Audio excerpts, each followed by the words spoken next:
name's Steve.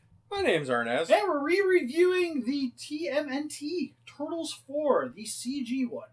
Not all, like the full CG one, not the next ones. Those were like 50-50. It's mostly CG. It's mostly. But they were so jacked, bro. I still think Megan Fox is partially CG. I want to see. It's a good CG. Never mind. This is oh wait, it's not kid friendly. I want a CG all over her. There you go, I said it. Anyway, well, what guy doesn't, you know? A gay She's guy? a very nice... Given the opportunity. Anyways, all joking aside, talking about TMNT, if you guys haven't seen it, it's one of those ones, like, there's quite a few people that were, like, in the original Turtles movie that kind of skipped this one because they thought it was probably super kid-friendly because it being more of a cartoon than the other ones, while skipping this and then moving on to the Michael Bay ones. Oh, did you make a bad choice? And I remember, like, I think this was like one of the early movies when me and Jessica were dating. We went and saw this one, and she kind of talked me into it because I really liked Turtles growing up. I liked the movies. I was like, I don't know, like the art style looks a little weird. It did look a little weird, and it's definitely one of those. It's kind of like the Clone Wars for me, like Clone Wars animated series, where it was one of those, like, when I first look at it, it's kind of off-putting. But once you start watching it and kind of get invested into the world, it goes away. you forget about it. Yeah, you forget about it pretty quick, especially with this one. But what's nice about this movie is it's pretty much a sequel to the first three. Yeah, it is. I would say it's a soft sequel. Like, Shredder's dead, just like he was in Turtles 2. There's a scene towards the end of the movie where you see, like, the scepter from 3, you see the crushed helmet, you see a few stuff that kind of harkens back to moments from the previous. Yeah, they want you to know that it's tied in. Yes. And then the beginning of the movie has Leonardo. He's off doing his own training to be a better leader. God, I hate him so much for that. He's always like the biggest douche. Leonardo? Yeah. But he just wants to be better for his brothers. Then you stick with your brothers. brothers. That's pretty much the yeah, and then you stick with your story brothers. of You don't the movie. Abandon them. Well, that's why you're like, okay, Raphael. Who's his biggest problem in this movie is he kind of resents Leonardo for leaving. Essentially, Raphael had to pick up the slack. Well, yeah, he just abandoned him. I'm gonna go learn to be a better guy for you. Shut up. Well, Raphael was still fighting crime in his alternate outfits. Yeah, those were kind of cool. I thought it was neat. He had, like, the chain weapons. Yeah. That he used. It was pretty cool, especially, like, once you get to that, like, Leonardo hunting him down, because he's a vigilante. You can't be doing that, even though that's what the Turtles do. I digress. So okay, before we even go any further, yes, this movie does have some issues, and yes, we know about them. Okay, go ahead, Steve.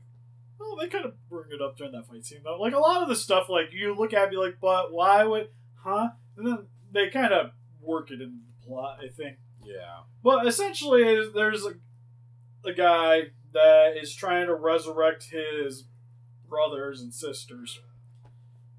He's an immortal. His team. Yeah. He's immortal. Because something happens back in the day. There's that battle. They become stone. He becomes immortal, and he has to capture the beast in order to bring them back. He's got to put everyone back inside of the portal that he opened. Yes. And I think my one problem with this, and I guess it's something that's a little bit different than the other Turtle movies, though, so it's not really that big of a deal, is the villain isn't really the villain. Yeah, it's one of those, like, I feel like it was like an M. Night Shyamalan. The villain is not a villain, but he's going to make the villains because he's going to free the villains. Well, it's definitely during a time when they were trying to make villains way more relatable than just being like, he's the bad guy.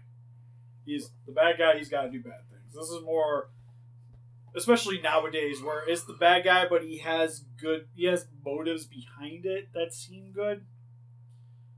Like, especially, like, half the freaking Marvel movies, that's pretty much the recipe for each of those now. Yeah. Where you have a villain, but there's a reason for the villainy. For the most part, anyways. There's something that's just evil to be evil. evil, but even like Thanos, he had a plot. He wanted to save everyone. He was half of everyone. Just like in this movie, he wants to save his family. He don't give a shit if he has to kill everyone, but he's gonna save his family.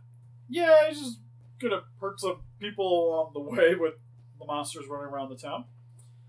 But for the most part, CG I think actually is really solid for this. Like, for the time it was made, it is not bad. I think it still holds up pretty well. No, it still holds up pretty well. It's only 10 years old. Oh, actually, we're probably getting close. It's definitely over 15. No way. It was like early 2000. It was like, oh no, I think it was like later 2000s. I have to find out now. It's definitely not in the 10s. I want to say it was like 2007-ish era. But for the most part, it's on par with like a lot of what you see on. When did you say like it was, streaming Steve? service? I would say it's like mid 2000. 2007. I was 3 years out of high school when this thing came out. Yeah, because I was dating Jessica, so it couldn't have been before 2005. But I was like, it definitely wasn't in the 10s. What's the Rotten Tomatoes score? What did they say? Way more. Holy crap, why are we still going? Okay, I don't care anymore. Right? There's a tomato. What the? But again, like I was mentioning, the CG I think holds up to a lot of things nowadays. Like, there's definitely better movies with the way it is, but I think the style that they went with, it doesn't diminish over time, which is the nice Oh, this. And the new comic books that are coming out, all the turtles are dead except Michelangelo. Well, that's its own art. That's its own story.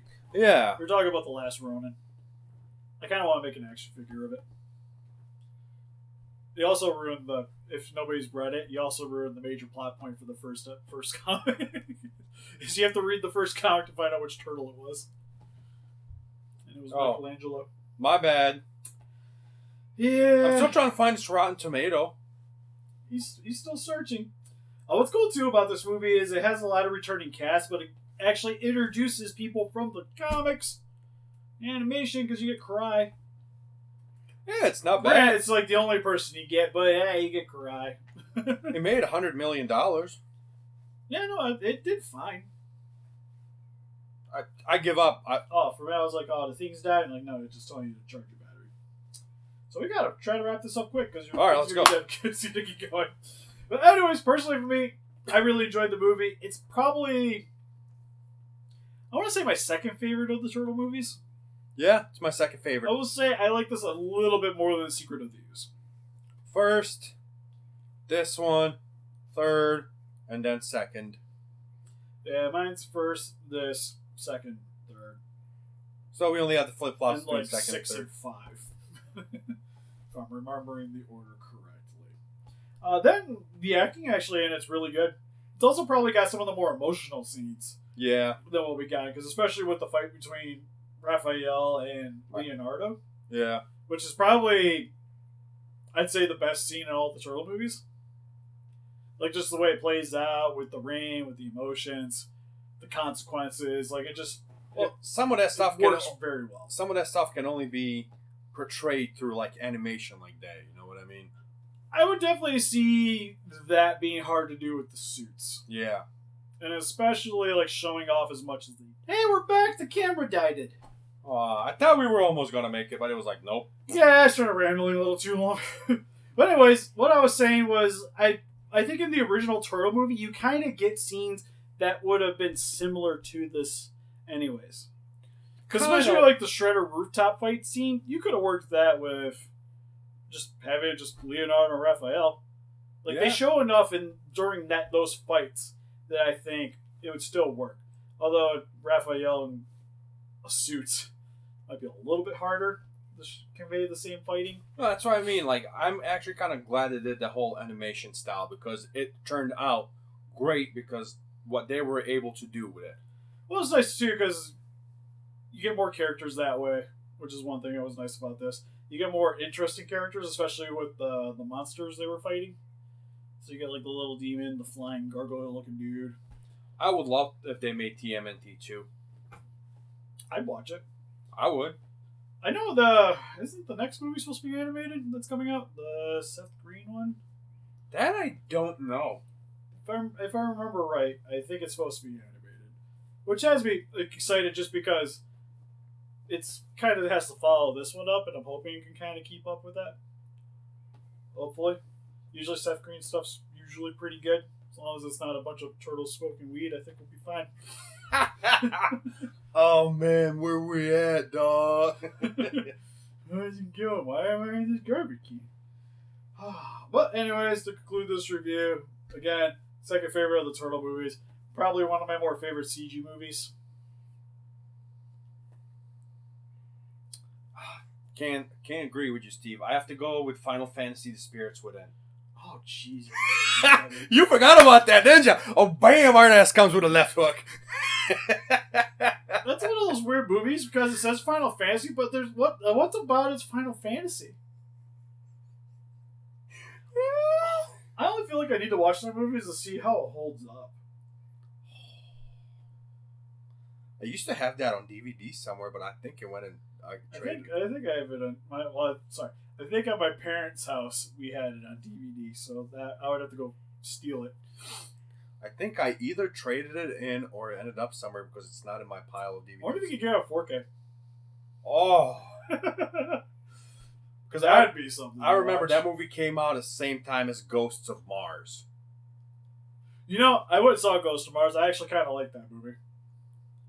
An Ice Cube movie? It's pretty cool, but the ending's depressing. But other than that, how do we always get sidetracked? It's what we do best. It's like Steve says, it's one of my favorite CGI movies. I would say my favorite cartoon of all time is Lilo and Stitch. Like full blown cartoon movie, Lilo and Stitch. Hercules. The one with Danny DeVito. Is the goat? Yes. Yeah, that's fine. It's really hard for me to hate most like early Disney movies, even like some of the later ones.